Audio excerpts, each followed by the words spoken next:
Hi, I'm Jodie, a relationship and sex therapist based in Southern California, and today we are continuing the Love Island reaction series, Season 8, Episode 29.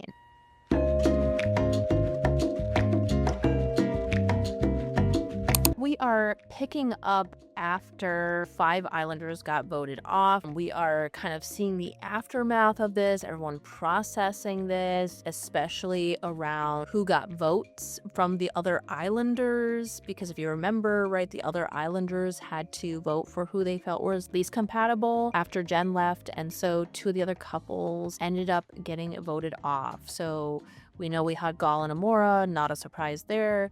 And then it basically is coming down between Caleb and Kenzie. Caleb and Jaden ended up getting voted off. And so we're getting the outcome of people getting votes. So if you remember, the other people that had gotten vote were Corbin and Parmita got 1, Sincere and Melanie got 2, Dylan and Kenzie got 3. Not surprised necessarily that Dylan and Kenzie got 3. Actually, no, I'm kind of surprised by both because I thought that Corbin and Parmita would have gotten more. I talked about this in the other episode that, there were a lot of couples who actually felt like they had a really good connection and a deeper connection, but I was surprised they didn't get more than Sincere and Melanie and Dylan and Kenzie, though, who were both kind of OGs. So I thought that was kind of interesting. And when I say OGs, meaning like at least one, if not both people in the couple were like OG, like Islanders, whereas Corbin, was a bombshell at one point, and Parmita was from Casa. So that was one that was kind of surprising. But we kind of started off, we had people kind of talking to Kenzie, and she's kind of processing, like getting votes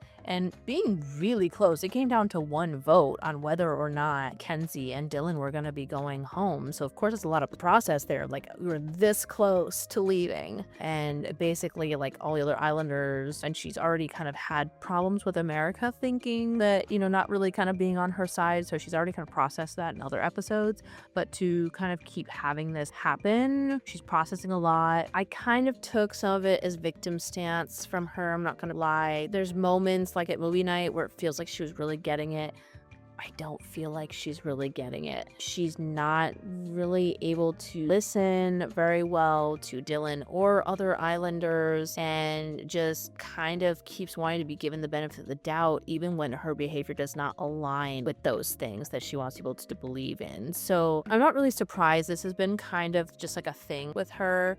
And again, maybe this is just, some emotional maturity stuff that she'll grow into, I hope. Just not seeing her like in the best light, unfortunately, on this show, even as a really nice person. But there's been a lot of times where she feels attacked, and it's really hard for people to have empathy with her because of some of the behaviors that she's engaged. Same as Sincere. She's done this now twice, and so for people to struggle to trust her makes sense. Then we had Sincere and Melanie talking. They were processing how people kind of were alluding to their relationship being toxic. Classic Sincere saying, "Oh, I don't think our relationship is toxic."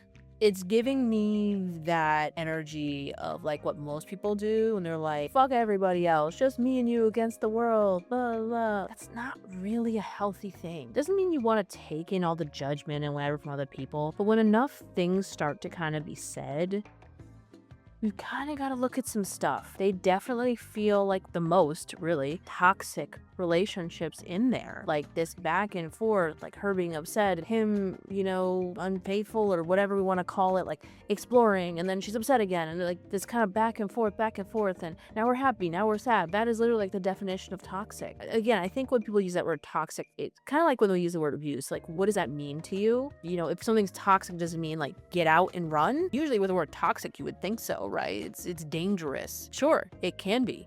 Does it mean it's never going to work? Not necessarily, but it definitely brings up that question of, is this something worth trying to save, and are we actually going to have any chance of it being successful? Definitely a legitimate question. I don't know. I don't have a ton of confidence this is going to be different. I mean, maybe once they're out of this dynamic in the island, I don't know, it'll be different, or in the villa, I don't know. But again, after so many repeated examples of the same kind of behavior, you start to kind of question it and be like, ooh, I don't know if they're gonna make it. Corbin and Parmita upset about their vote. Corbin saying he felt backstabbed with Sincere, lying about things that happened. Sincere was talking to some of the guys about things that were happening. He kind of says stuff to them and he plays it in a certain way that gets empathy from them.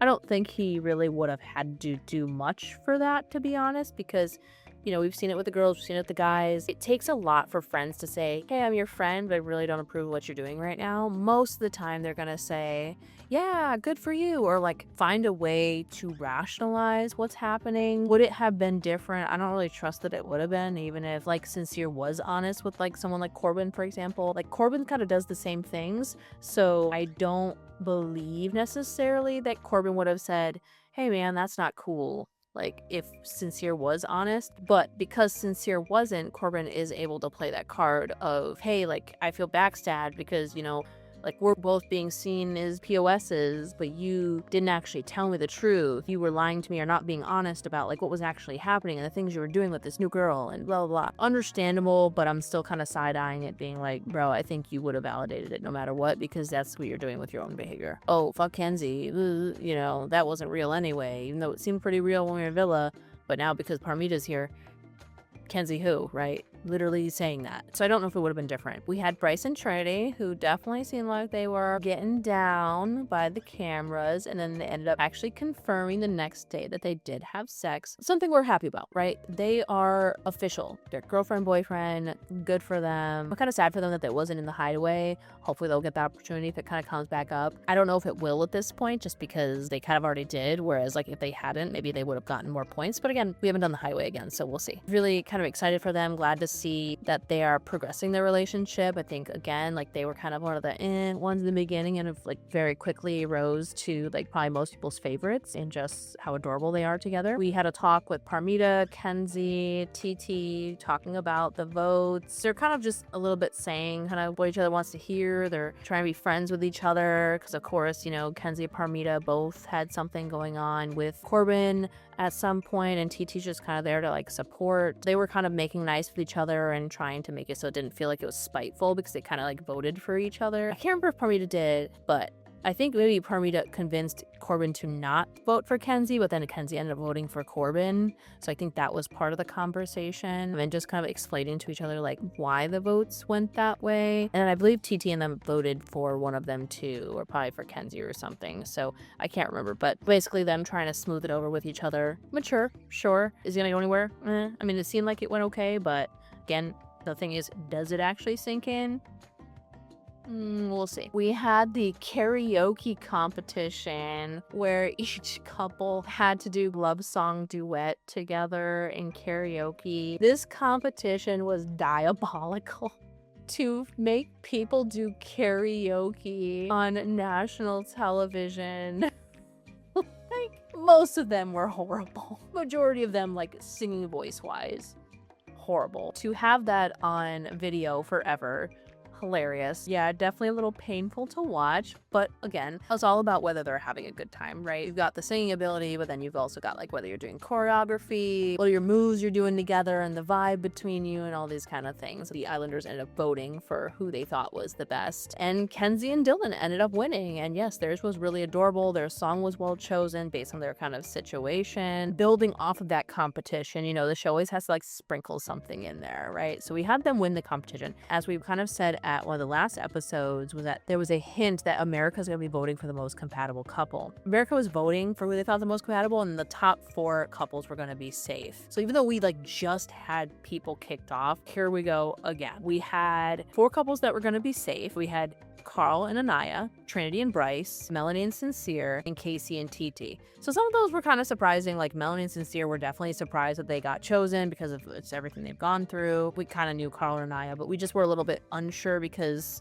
again, they haven't been together too long. Are they going to be considered compatible after such a short period of time? Trinity and Bryce, we kind of knew they were going to get chosen. They're like America's sweethearts couple right now. And then Casey and TT, we also didn't know if they were going to be chosen just because, there's been some drama around Casey and Anaya, and just, again, a newer-ish couple. So Kenzie and Dylan Corbin and Parmita, and Zach and Kata at the bottom. And because Kenzie and Dylan won the competition for karaoke, they ended up being saved and were not included in the vote. So we're down to Corbin and Parmita and Zach and Kata. And then we're told that the Islanders then have to go and stand by the couple that they want to save. And we already kind of know how this is going to work out. We've got Zach and Kata, who have been basically in the villa like almost the whole time together, been pretty consistent, one of the only couples to be able to go to the hideaway, had a little bit of a rocky thing around Casa, but not really. And they've been pretty much locked in the whole time. And then we had Corbin and Parmita, where everyone's questioning like whether they're like a legit couple and whether they're just lustful.